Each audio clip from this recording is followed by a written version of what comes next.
Hello students, welcome to you all in my channel Subhash sir. Basically आप देख रहे हैं आप सभी का फेवरेट चैनल सुभाष सर। आज मैं आपको लेके आ गया हूँ लीनियर प्रोग्रामिंग का मोस्ट इंपॉर्टेंट क्वेश्चन। याद रखना फ्रेंड्स।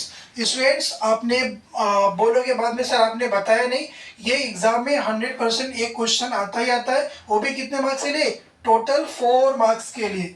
तो आपको अगर 4 मार्क्स चाहिए तो आप इसको आराम से क्या करना पड़ेगा, समझना पड़ेगा। ध्यान देना है मेरे इस बात को। आपको क्या करने के लिए बोलेगा, या तो मिनिमाइज करने के लिए बोलेगा या तो फिर मैक्सिमाइज करने के लिए बोलेगा। तो आपको क्या करना है, ये इक्वेशन है z equals to 7x plus y और सब्जेक्ट टू ये दो इक्वेशन आपको दिए, उसका पहले ग्राफ ड्रॉ करोगे आप। पहले सबसे पहले क्या बनाओगे, टेबल। टेबल के बाद क्या बनाओगे, ग्राफ। फिर क्या चेक करोगे, उसकी मिनिमम वैल्यू ग्राफ के किस पॉइंट पे है। इतना सब कुछ करने का आपको मिलेगा कितना, 4 मार्क्स। ये रहा टेबल। आप टेबल को ध्यान से देखो, to draw x y line passing through sign और रीजन लाइज ऑन। ठीक है, ये लाइन को आप इक्वल्स टू करके लिख देना बाद में। अब यहां से मैं आपको सॉल्व करके एक एक स्टेप बताऊंगा, ध्यान से देखना क्योंकि 4 मार्क्स वाली बात है। ठीक है, चलो अब लोग यहाँ पे क्या करते हैं, सबसे पहले y की वैल्यू को 0 पुट कर दे। y 0 हुआ तो ये 0 हो गया। 5x इक्वल्स टू 5, x की वैल्यू क्या आ गई, 1।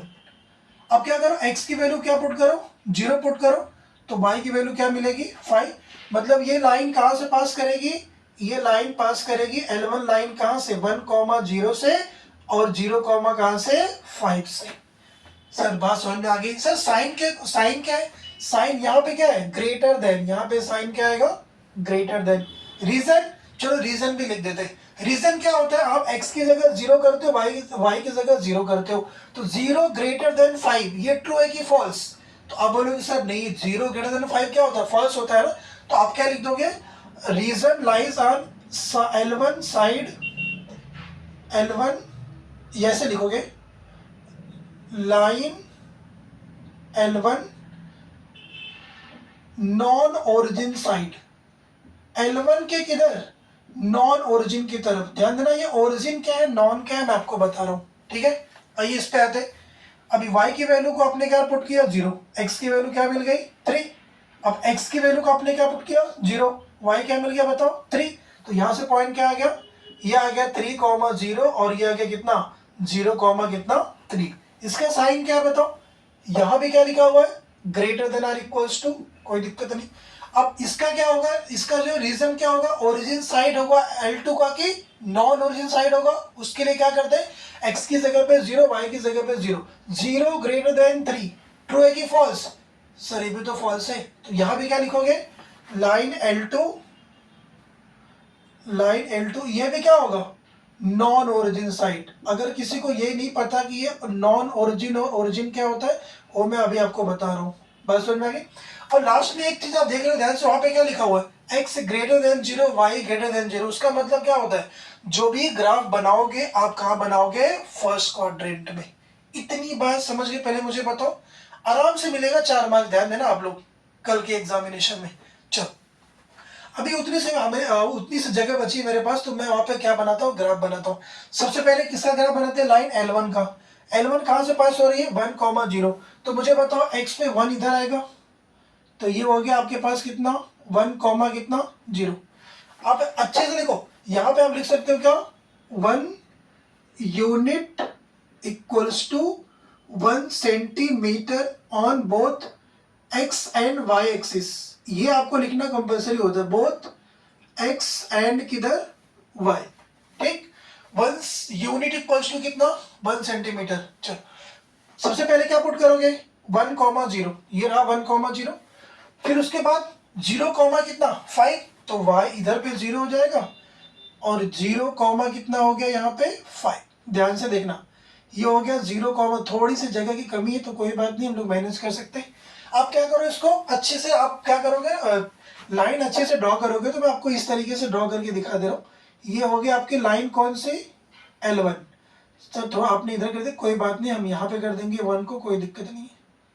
ठीक है, ये हो गया पॉइंट कितना, ये हो गया 1, कितना हो गया, 0 हो गया। अभी आ जाओ लाइन 2 पे। ये लाइन कौन सी हो गई, L1। सर L1 का ये जो आपने लिखा था नॉन ओरिजिन साइड, वो क्या है, ये देखो, ये इसका ओरिजिन साइड है, ये लाइन का ओरिजिन साइड है, उधर क्या होगा नॉन ओरिजिन साइड।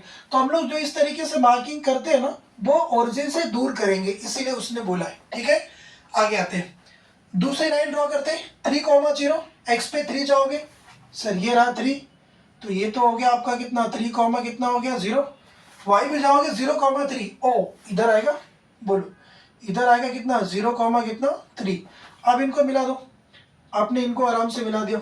इसका भी रीजन किधर है, इसका भी रीजन है नॉन ओरिजिन साइड, मतलब कुल मिला के क्या हो गया, इसका जो एरो जाएगा वो कुछ इस तरीके से जाएगा, ये रहा आपका एरो, सारा जाएगा किधर नॉन ओरिजिन की तरफ। ध्यान से देख लो, इस तरीके से ग्राफ बनेगा फाइनल ग्राफ। तो आप यहाँ पे क्या लिखोगे, this is the graphical solution. तो ग्राफ जहां जहां पे कट के उसका नाम दे दो, पॉइंट दे दो। समझो यहाँ पे अभी यहाँ पे मिला तो इसको आप क्या नाम दे दो, ए दे दो, यहाँ पे क्या नाम दे दो बी, और यहाँ पे क्या नाम दे दो सी। तो अब ये जो देखो अभी तक फाइनली आपने ग्राफ को पूरी तरीके से आपने बना लिया है। अब क्या करना है, उसकी मैक्सिमम या तो मिनिमम, क्या पूछा है मिनिमम वैल्यू फाइंड करना। वो कैसे करोगे आप, ध्यान से देखो मैं बता रहा हूं। जितने पॉइंट आपको दिख रहे इससे कोई मतलब नहीं, क्योंकि यहाँ पे ग्राफ नहीं है ना, जहां पे ग्राफ है वहां के हम लोगों ने पॉइंट को लिखा है। ठीक है, चलो A point, B point, C point को क्या लिखेंगे कोऑर्डिनेट, उसको बोलते हैं कॉर्नर पॉइंट। तो यहाँ पे क्या, मैं यहाँ पे लिख के आपको बता रहा हूँ, यहाँ पे मैं लिख रहा हूँ कॉर्नर पॉइंट। सर ये कॉर्नर पॉइंट क्या होते हैं, देखिए कॉर्नर पॉइंट क्या होते हैं, आप ए पॉइंट कितना जरा मुझे बताओ, ए का कोऑर्डिनेट कितना है, सर ये तो है 3, कितना 0। चलो बी देखते हैं, बी क्या है जरा बताओ। सर बी पॉइंट पे दोनों लाइन क्या कर रही है, कट कर रही है, तो आप दोनों इक्वेशन को क्या करना पड़ेगा, सॉल्व करना पड़ेगा। तो दोनों इक्वेशन को सॉल्व करना पड़ेगा, तो आपको यहाँ पे लिखना पड़ेगा सॉल्विंग इक्वेशन 1 और 2। अच्छा मुझे बताओ, दोनों इक्वेशन को सॉल्व करोगे तो क्या मिलेगा आपको, देख लो यहाँ से, इनको सब सब्ट्रैक्ट कर दो, कितना हो जाएगा 5x में से x कितना होगा 4x, 5 में से 3 2, 2/4 मतलब 1/2। देख लो मैं इसी तरीके सॉल्व कर दिया। x की वैल्यू क्या आ गई बताओ, 1/2 आ गई। x की वैल्यू अगर 1/2 आ गई तो इसको उस साइड लेके जाओ, 3 2 6 -1, तो कितना हो जाएगा यहाँ पे 5 देखो यहाँ 1/2 उस साइड लेके जाओ, 3 -1/2 5/2, तो ये पॉइंट कितना आ जाएगा आपके पास 5/2। और सी पॉइंट कितना है, सी पॉइंट है 0, कितना 5। अब ये हो गया आपके कॉर्नर पॉइंट। हर एक पॉइंट में क्या चेक करेंगे, z की वैल्यू। तो हम लोग यहाँ पे क्या लिखेंगे, z मिनिमम, z मिनिमम। तो पहले z क्या कहाँ पे चेक करोगे, z एट पॉइंट किधर a का कोऑर्डिनेट कितना है 3, 0। आप क्या करोगे, x की जगह पे 3 करोगे, y की जगह पे 0।